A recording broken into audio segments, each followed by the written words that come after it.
우리 다시 한번 좌우에 계신 분들 한번 인사드리겠습니다. 축복하고 사랑합니다. 제가 신학대학원 시절에 저희 친구와 함께 이렇게 방도 같이 쓰고 공부를 했었습니다. 그런데 어느 날 이 친구가 갑자기 학교에 월요일 날 올라왔는데 이번 주간에 자기가 금식을 하겠다고 하는 겁니다. 그래서 갑자기 왜 뜬금없이 금식으로 기도하려고 하느냐 물으니 그 친구가 이래 주일 사역을 마치고 올랐는데 자신이 스스로 보기에 내가 사랑이 없는 사람이구나라는 그런 생각이 들었다고 합니다. 그래서 하나님께 금식 가운데 기도함으로 내가 사역자로서 사랑이 없는 것 같은 이런 사람이 계속해서 하나님의 일들을, 사역을, 한 영혼을 품고 계속 해도 되는지 하나님께 깊이 물어보겠다고 그렇게 이야기합니다. 그래서 저희 애들에게도 기도 좀 부탁한다고 그렇게 이야기를 했었습니다. 그렇게 친구가 하루 이틀 정도 금식하다가 갑자기 3일날쯤 되니까 식사를 하는 겁니다. 음식을 저희하고 같이 먹었습니다. 그래서 금식 이제 안 해도 되냐고 물으니 안 해도 된다고 합니다. 그러면 기도 응답이나 하나님께 주신 마음이 있느냐고 물으니 그렇다고 합니다. 그래서 무슨 응답을 받았고 어떤 깨달음을 얻었냐고 물었습니다. 그러니까 친구가 말하기에 세상이 너무 아름답답니다. 나무와 꽃들 그리고 하늘이 너무 아름다워서 이제 하나님의 마음을 알겠다고 그렇게 이야기했습니다. 자신에게 이제 사랑이 없는 것 같아서 이 금식을 시작하고 기도했던 친구가 하나님의 창조하신 이 세상이 너무 아름다운 것을 알게 되었다고 고백했습니다. 우리는 그 친구 앞에서는 이야 대단하다 하면서 하나님께서 네게 귀한 마음을 주셨구나라고 이야기했고 뒤에서는 바보라고 이야기했습니다. 왜냐하면 다른 이야기 아니라 그렇게까지 금식하면서 기도했는데 그가 깨달은 것은 세상이 너무 아름답다는 건데 우리는 그렇게 금식 안 해도 세상이 너무 아름다운 것을 알고 있었기 때문에 그 친구한테 뒤에서는 바보 이렇게 이야기하고 웃었던 적이 있었습니다. 신앙생활을 열심히 하면요, 믿음 생활을 열심히 하면요, 여러분의 의도와 상관없이 사람들이 여러분을 알아보게 됩니다.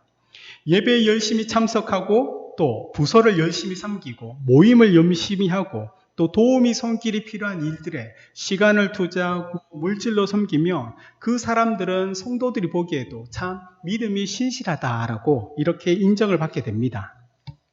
거기다가 개인 기도의 영성까지 있죠. 말씀까지 잘 한다고 하고 그가 한 번씩 금식 기도까지 한다고 하면요, 그분은 우리가 생각하는 소위 말하는 믿음이 굉장히 좋은 사람이다라고 우리가 인정하게 됩니다. 믿음이 좋은 사람이라고 인정받게 되는 순간 교회에서는요, 그 사람이 가지고 있는 영향력들이 확대가 됩니다. 교회 내에서 리더로 세워지게 되고 여러 성도들이 그분이 말을 반응을 보이게 되고 때로는 그분이 어떤 이야기와 도움을 하며 순종하게 됩니다. 사실 이것이 성도 안에 일어나는 한 사람의 선한 영향력이 있습니다. 긍정적으로. 그러나 이러한 선한 영향력들이 교회에 이렇게 영향을 끼치게 되는 그 순간에 사실 그분은 조심해야 될 그 순간이기도 하다는 겁니다. 왜냐하면 주님께서 지금 이렇게 말씀하시기 때문입니다. 우리 6장 16절 말씀 우리 한 번 더 함께 읽겠습니다. 금식할 때 너희는 외식하는 자들과 같이 슬픈 기색을 보이지 말라. 그들은 금식하는 것을 사람에게 보이려고 얼굴을 흉하게 하느니라. 내가 진실로 너희에게 이르노니 그들은 자기 상을 이미 받았느니라. 아멘. 예수님께서는 그 당시에 이 서기관과 바리새인들을 향하여 그들이 하는 그 금식을 예수님은 외식이라고 얘기합니다. 사람에게 보이려고 하는 그 신앙생활, 그 유대인들, 그 중에서도 그 종교 지도자들이 그렇게 생활을 했다는 겁니다.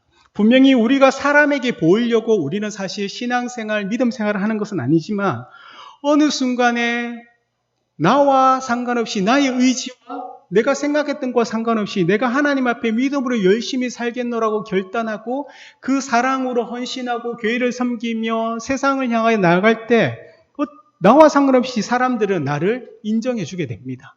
칭찬받게 되고 그리고 믿음 좋다는 이야기를 듣게 됩니다. 그런데 이것이 그것으로 끝나서 그것이 교만으로 나가지 않으면 그의 믿음이 정말로 겸손하게 사람들에게 교회에 선한 영향을 끼치게 되지만 그 틈에 악한 세력이 마귀는요 유혹하게 되거든요.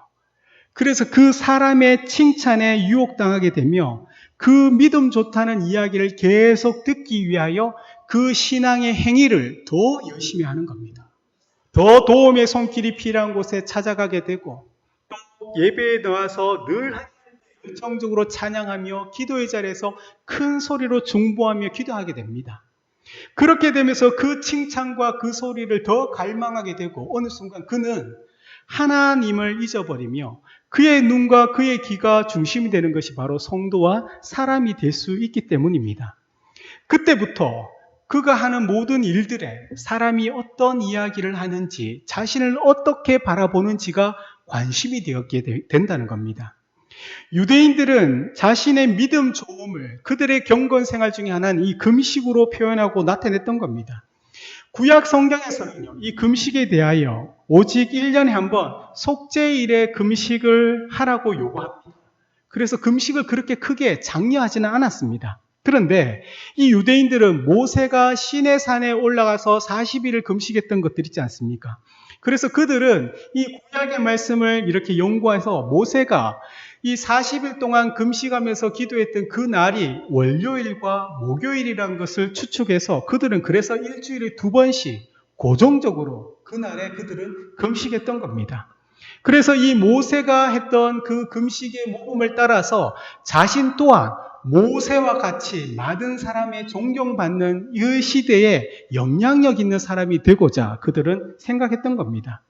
그래서 사람들은요, 누가 언제 금식하는지 다 알고 있었을 정도입니다. 그렇게 해서 금식할 때 그의 얼굴이 초초하고 흉하게 만들어서 내가 지금 무엇을 하고 있다는 것을 사람에게 알게끔, 보이게끔 그렇게 했던 겁니다. 그런 이들을 향하여 예수님은 외식하는 자라고 말씀하는 겁니다. 이 외식하는 자란 말은 연극 배우가 가면을 쓰고 그 연기하듯이 신앙을 그렇게 이용한다고 하는 것을 책망하는 것이거든요.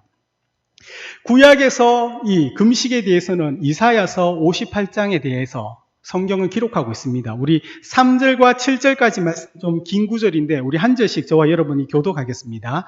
우리가 금식하되 어찌하여 주께서 보지 아니하시오며 우리가 마음을 괴롭게 하되 어찌하여 주께서 알아주시지 아니하시나이까. 보라, 너희가 금식하는 날에 오락을 구하며 온갖 일을 시키는도다.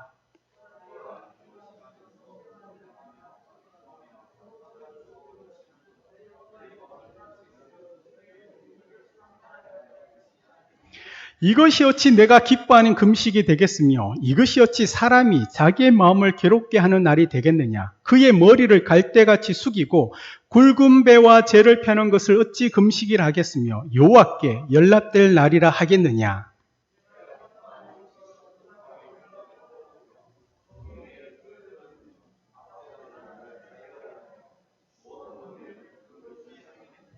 우리 함께 읽겠습니다. 또 줄인 자에게 내 양식을 나누어 주며 유리하는 빈민을 집에 들이며 헐벗은 자를 보면 입히며 또 내 고륙을 피하여 스스로 숨지 아니하는 것이 아니겠느냐. 아멘. 그 이사야 선지자가 그 당시에 그 이스라엘 백성들이 했던 그 금식을 향하여 하나님께서 선지자를 통해 비판했던 것처럼 그때 이후로 예수님 당시에 이 유대인들이 그들이 중요하는 이 경건 생활에 중요하게 금식이 바로 그 의미는 사라진 채 종교 행위로만 남아 있다고 이야기하는 겁니다. 그 종교 행위로 일주일에 2번씩 그들이 사람에게 보이려고 하는 그 금식이 하나님 앞에 금식에 대한 진정한 의미가 없고 자신의 주장과 자신이 요구하는 것을 하나님께 강권하고 드러내어서 왜 이것을 들어주지 않고 이것을 응답해 주지 않느냐는 식으로 그렇게 사용했다고 이야기한다는 겁니다. 3절에서 그래서 너희가 금식하는 날에 오락을 구하며 온갖 일을 시키는도다 이야기하면서 너희가 금식을 하면서도 결국 너의 결정과 네가 하고 싶은 것을 잘 하기 위해서 지금 이야기하고 있는 것이 아니냐. 네가 하나님을 더 잘 믿고 하나님 앞에 무릎 꿇고 순종하기 위해서 네가 겸손하고 낮아지는 것이 금식의 참된 의미인데 오히려 너는 그 금식을 통하여 너의 믿음 좋은 것을 세상에 드러내고 너의 그 헌신과 충성을 자랑하기 위하여 그렇게 하며 동시에 하나님 앞에 낮아지고 회개하고 통회하는 마음으로 나오는 것이 아니라 네가 그렇게 함으로 하나님께서 네게 원하는 거, 네가 소원하는 거, 네가 바라는 것을 이루어달라고 지금 시한 것이 아니냐고 지금 이야기하는 것이거든요. 그래서 하나님께서 지금 그렇게 하는 금식은 하나님께서 기뻐하지 않는다라고 이사야를 통하여 그 백성들에게 말을 전했고, 예수님은 사람에게 보이려고 하는 지금 너희의 금식이 은밀한 중에 보시는 하나님께서 갚으시는 금식과 대조가 된다고 지금 말씀하고 있다는 겁니다. 금식은요, 금식으로 하는 기도는 정말 자신을 부정해서 그의 영혼을 겸손하게 주님 앞에 엎드려서 철저하게 하나님께 복종하겠다는 표시입니다. 그래서 사람에게 보이려고 하지 않는 겁니다. 음식을 끊을 정도로, 내가 음식과 물을 끊을 정도로 이렇게 내가 옷을 입고 정결하게 하면서 애통하는 기도함으로써 하나님 앞에 철저히 엎드려서 내가 하나님의 말씀에 철저히 순종하겠노라고. 지금 내 삶과 우리의 가정과 지금 이 시대에 일어나는 일들이 이해가 되지 않고 하나님께 원망할 수 있는 수많은 일들이 우리에게 일어날지라도 그 금식을 통하여 그 모든 것들을 하나님 앞에 철저히 맡기며 겸손하게 순종하겠노라고 결단하는 것이 사실 금식에 참된 의미였던 겁니다. 우리의 신앙생활이 사람에게나 내가 믿음 좋다고 해서 누구에게 인정받아서 선한 영향력을 끼치는 것이 아니라는 겁니다. 경건의 삶이라고 생각하는 그것은 어떤 행위, 종교적인 행위, 봉사와 헌신과 교회를 섬기며 세상에 나가서 내가 그리스도 이름으로 기부로 그런 것들이 절대 아니라는 겁니다. 이 경건의 삶은요, 내가 금식을 한다든지 아니면 기도의 생활을 한다든지 말씀을 훈련받고 말씀을 배우든지 교회를 섬기고 성도를 섬기며 세상을 섬긴다고 하는 이 경건의 삶의 그 모든 것들의 목적은요, 내가 그렇게 함으로 인하여 이 땅에 우리 모범이 되신 예수 그리스도의 그 인격과 그 성품을 본받아 닮아가는 것을 목적으로 나가는 것이 바로 우리의 삶의 모습이어야 된다는 겁니다. 주님을 닮아가기 위하여 이 금식이라는 종교 행위가 있었는데도 불구하고 그 유대인들은요, 하나님을 의식하며 하나님 앞에 보여지는 삶이 아니라 사람들 앞에 인정받고 사람들 앞에 칭찬받는 그 삶을 목적을 가지고 그들은 종교 행위를 했다고 예수님은 말씀하는 겁니다. 사람들은 이 경건의 삶을 통하여 내가 어떻게 하면 우리 주님을 닮아갈 수 있을까? 우리 주님의 말씀하신 것처럼 어떻게 하면 원수까지 내가 사랑할 수 있을까? 어떻게 하면 우리 공동체나 세상의 사람들이 나를 핍박하고 나를 박해하고 나를 힘들게 하는 자들을 내가 용서하고 사랑할 수 있을까? 그것을 결단하기 위하여 겸손하게 나아가는 그 행위가 우리의 신앙의 모든 행위거든요. 그런데 우리는 어쩌면 그런 삶과 그런 행위가 나도 모르게 내가 믿음 좋은 것이 증거되어지고 드러나는 그 삶의 모습으로 세상에 나타날 수 있다는 것을 예수님은 지금 강력하게 경고하고 있다는 겁니다. 우리는 아버지는 세상에 정말 보이는 그 행위, 그 종교 행위와 그 헌신들을 향하여 하나님은 그렇게 바라보고 계시지만 그렇지 않습니까? 자녀들이 어떤 행동을 할 때 정말 그것이 자녀가 하는 행동이기 때문에 지켜보고 바라보고 있지만 그렇다고 해서 그 자녀가 하는 모든 행위가 아버지나 부모님이 보시기에 기쁘고 감격이 되는 그런 행위는 아니지 않습니까?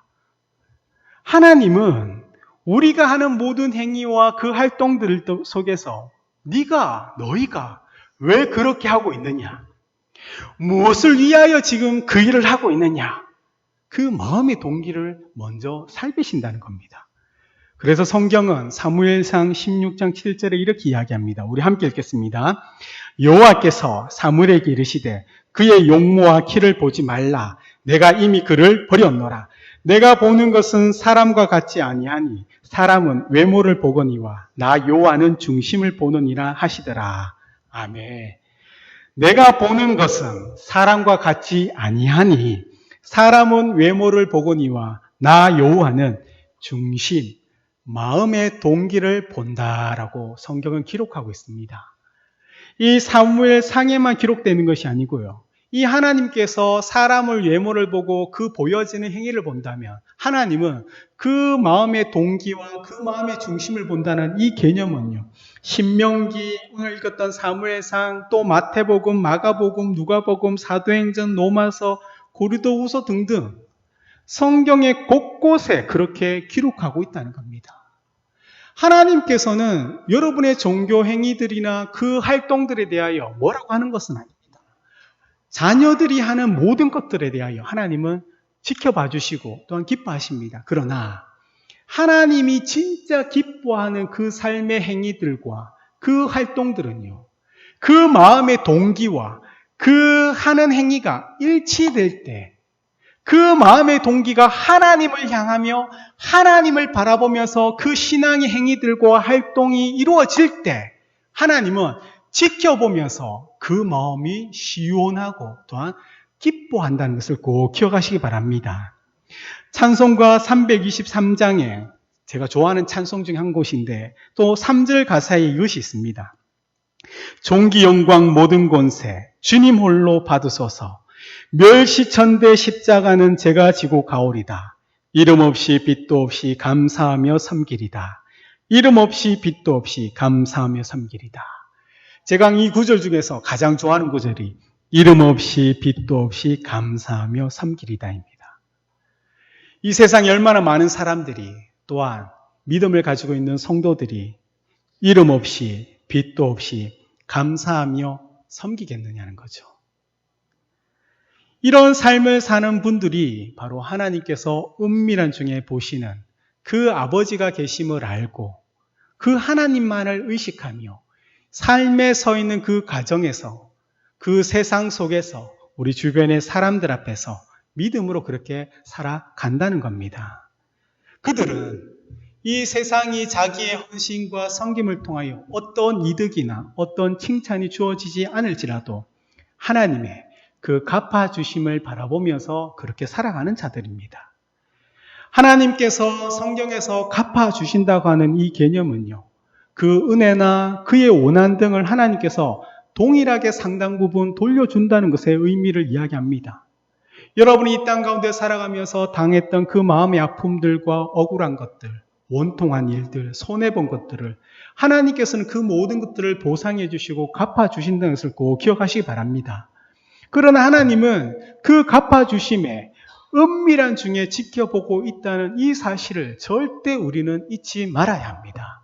비록 그 시작의 동기가 하나님이 아니라 나의 칭찬과 또 내가 세상에 인정받기 위해서 시작한 일일지라도 그 일이 진행되는 도중에 하나님께서 내게 주셨던 마음이 있으면 즉시 돌이켜 그 마음의 동기를 바로 세우는 여러분 되시기를 예수님으로 축복드립니다. 금식과 그 헌신과 그 활동을 여러분이 하지 않더라도 하나님은 그 시선, 당신의 자녀들을 향하여 끝까지 바라보는 그 시선을 단 한시도 여러분에게서 돌리지 않으셨다는 것을 여러분은 또한 기억해야 합니다. 우리 아버지는 한결같은 마음으로 여러분이 어떠한 삶의 모습으로 살아갈지라도 아버지는 여러분들과 함께 하시고 여러분과 동행하시며 또한 여러분을 모든 억울함을 아버지는 갚아주심을 꼭 믿으시기 바랍니다. 왜 그렇습니까? 왜 하나님께서 우리의 모든 것들을 그렇게 갚아주신다고 말씀하십니까? 지금 이 하나님의 백성들이 모인 예수님께서 그들에게 주는 이 말씀이 무엇입니까? 선민의식을 가지고 하나님의 백성이라고 선택받은 백성이라고 이야기하는 이 유대인들이 그러나 그들이 하나님께 선택받았다고 얘기하지만 하나님의 백성이라고 말은 하지만 그렇게 살지 않는 그들에게 참된 구주 되신 예수 그리스도께서 오셔서 그 가난하고 병들고 아파하는 자들이 주님께 모였을 때 이 산상수훈의 첫 번째 말씀 마카리오스 복되도다라고 그 말씀이 선포되면서 너희가 하나님의 참된 백성이라고 주어졌던 그 말씀에 끊임없이 주님은 하나님이 너희에게 누가 되시냐고 물으시지 않습니까? 그 당시에 부정한 자로 공동체에 함께하지 못하고 가난한 자와 연약한 자로 세상에 가지고 있는 그 원한과 그 한과 아픔과 눈물을 가진 자들에게 지금 주님은 너희가 하나님이 너희에게 누가 되고 너희는 하나님께 어떤 자인지를 얘기해주고 가르치는 이유가 무엇입니까? 주기도문에도 하늘에 계신 우리 아버지라고 가르치는 것처럼 그 하나님이 너희의 아버지가 되시고 너희는 그분의 자녀가 된다는 사실을 잊지 말라는 겁니다. 우리가 비록 마음의 순수한 동기로 주의 일을 하지 않고 교회를 섬기지 않고 성도를 사랑하지 않을 수 있을지라도 그것과 상관없이 우리의 아버지가 되신 분은 당신의 자녀들을 책임져 주시고 지키시는 분이라는 사실을 꼭 기억하시기 바랍니다. 그렇게 우리가 믿음이 자라가고 성숙한 자녀가 될 때는 나의 욕심과 내 마음의 소원이 아니라 바로 아버지의 뜻을 바라보며 그 뜻을 이루기 위하여 이 땅 가운데 믿음으로 살아가는 자들. 그렇게 하나님은 우리를 훈련시키시면서 우리의 뜻이 아니라 하늘의 뜻이, 우리 아버지의 뜻이 이 땅 가운데 이루어질 수 있도록 그렇게 몸부림치며 살아가는 자들의 삶을 하나님은 기뻐하시면서 그의 모든 것들을 갚아주신다고 성경은 약속하고 있다는 겁니다. 우리는 정말 우리가 하는 이 모든 것들을 통하여 저도 사실 기대하고 소망하고 있습니다. 여러분의 그 헌신과 도움으로 우리 주일학교를 준비하면서 정말 남산 프렌즈 그 모임과 남산 팀즈의 모임과 앞으로 일어날 그 일들을 준비하면서 하나님께서 우리 남산교회 주일학교가 세워지고 또 그 부흥의 바람과 그 하나님의 일하심이 우리 청년 세대도 세워지게 하시고 또 우리 장년 세대도 세워지게 하실 것을 기대합니다.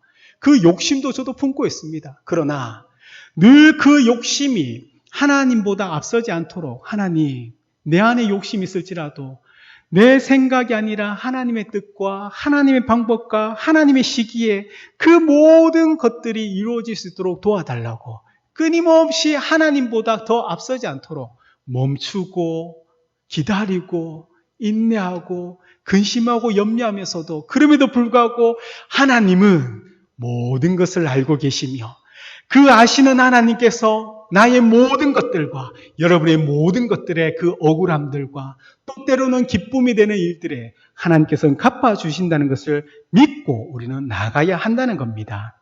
그래서 우리는 어떻게 살아야 합니까?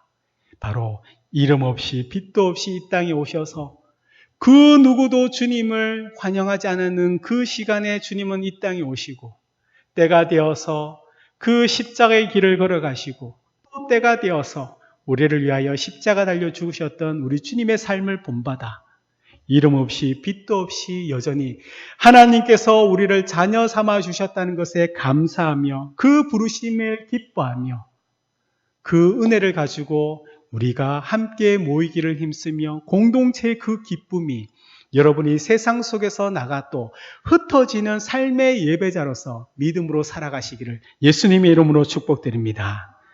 하나님은 여러분을 다 알고 계십니다. 여러분의 아픔과 눈물과 그 현실과 상황을 하나님은 다 알고 계십니다. 아버지께서 알고 계심을 기억하시며 또 아버지께서 그 자녀의 모든 것들을 책임져 주시고 갚아주심을 믿으면서 여러분 날마다 매 순간마다 믿음의 길을 벗어나지 않도록 주의 이름으로 축복드립니다. 여러분을 통하여 우리 하나님이 영광 받으시고 여러분을 통하여 이 땅에 또 다른 소망의 불꽃들이 피어오를 수 있도록 예수님의 이름으로 축복드립니다. 아멘.